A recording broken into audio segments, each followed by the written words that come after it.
When you start looking at the 2025 Canadian federal election, there are some oddities because some ridings came down to one vote flipping in favor of the Liberals, and our country has never been more divided on urban and rural lines. And taken together, I see a country that is heavily divided. Mark Carney, as our prime minister, will have to reach across the aisle and address some of the fractures in our society.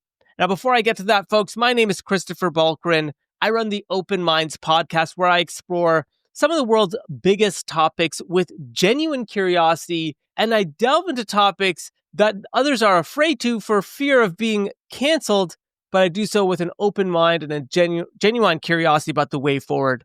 So if you're liking my content, hit that like button, subscribe, tell all your friends. This is the place where we can talk openly about the topics affecting Canada and Canadians. Okay, so before I begin and go into more analysis, I just want to preface everything with our Elections Canada Act, or Canada Elections Act, my apology. Recounts are only triggered automatically if the margin is less than 0.1% of the vote. Otherwise, you need to request a recount in writing. You need to pay $250. You need to submit evidence, and even then, a judge must approve it. That's the way it works in Canada if you want a recount, unless the margin is less than 0.1%. And to put this into greater perspective, our House has 343 seats. The Liberals at the time of this recording received, I believe, 170 seats. I think you need 172 to form a majority. Conservatives got 143, the Bloc took 22, the NDP took 7. So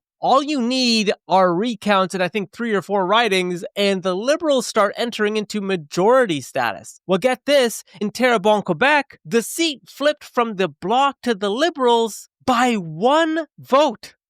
One vote. In Windsor-Tecumseh Lakeshore, the Liberal candidate requested a recount, citing affidavits from campaign scrutineers, and a judge agreed. And then there's Halton Hills. The Liberal victory came down to just 29 votes. That's 0.04% of the total votes cast in that riding. And there's other ridings that had really low voter turnout, but the margin for winning was very high. I believe it was like Vaughan Woodbridge and Labrador that had very low voter turnout, but extremely high margins in favor of the Liberals, which is very interesting to me because I feel like the 2025 federal election was the election that would bring out the most amount of Canadians because I felt everyone had an opinion about the way forward. And so it's odd to me that certain ridings had very low voter turnout and yet wide margins in those ridings in favor of a specific party. And I've said this before, but the urban-rural divide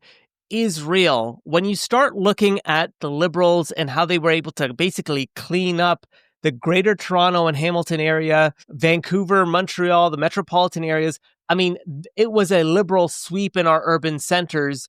And, you know, I'm not a political scientist, but I didn't see much conservative engagement in the urban center. Likewise, and again, my ignorance here, but I didn't see much Liberal engagement in more rural ridings, in those ridings where it's, you know, staunch conservative territory. So what this all tells me is that our country is very divided and parties seem less likely or less willing to enter into ridings that are historically the other side. You know, it would have been great to see more conservative candidates on the subway in downtown Toronto, you know, stuck in traffic on a streetcar, being like, we need to build better transit infrastructure or whatever, get people moving. You know, that to me seems like an issue that doesn't know political parties, and it may have won over some urban dwellers to their side.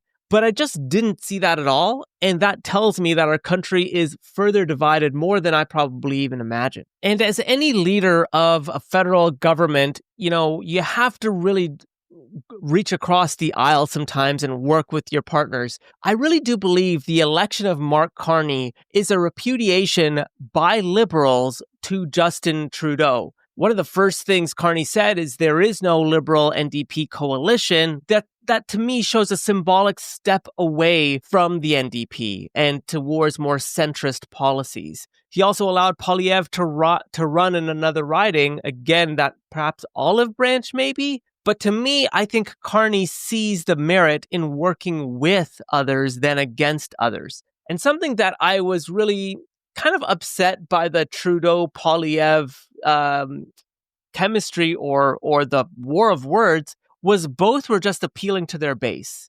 And there was no sense of like, okay, I see your point a little bit here. And I think that lent itself to a very fractious federal election where over 40% of the vote went to both liberals and conservatives. That's never been seen in, I think, like over 100 years. Usually the NDP, the Bloc, the Green, they do get a good percentage. That just wasn't the case here. So I do think the Liberals do need to reach across the aisle a little bit to rural voters, to conservatives, to get away from the more extreme or left-leaning, left-wing policy. But also the conservatives need to stop this culture war kind of like framework. It's clear that Canadians, it just didn't resonate with enough Canadians, especially urban dwellers, who can shape an election. And so if conservatives want to win the next election, they have to start thinking about how they're going to broaden their appeal to urban voters to turn some of those ridings blue. But finally, I think there needs to be electoral reform, or we need to really revisit Elections Canada and the Elections Act, because the recounts happening with 0.1%, that just seems like too close a margin to trigger a recount. It should be higher, in my opinion. And it's very odd to me that many ridings were so close. And there should be additional safeguards in place because I can imagine further recounts may be happening or underway. But I'd love to know what you think about the election. Let me know. Tell me what you think about the results, and let me know what you think about an electoral reform right here in Canada. As always, my name is Christopher, and I'll definitely catch you in the next one.